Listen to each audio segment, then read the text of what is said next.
So I've gone on to the next step of my jigging. Last time we talked about the table that you can see here in the background, and up front here you can see that I've added wings. This is the jigs I've built to set up my front suspension. So as you can see that I have these brackets here, and I've bolted the hubs to that, and that's at the height that a hub would be if the tire were attached. And then you can see also I've got a center line marked down for each of these as well, and that tells me where I am, in my wheelbase, make sure it's in the proper place.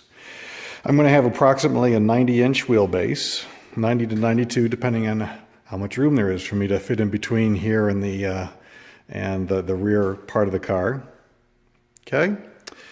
Over here you can see the A-arms that came straight off the ATV. I'm going to be modifying those to give me proper front-end geometry for the road instead of an off-road vehicle. Of course, that came from my calculations and modeling I did in the VSUSP tool on the internet.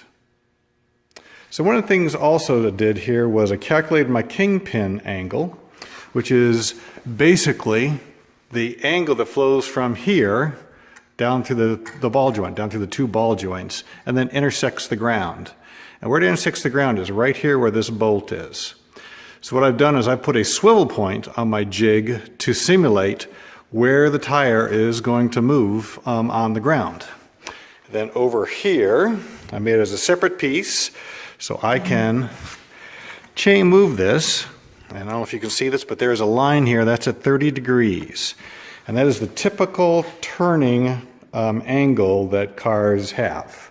Almost any car you'll see out there. In fact, the ATV here itself had a 30-degree turning angle as well.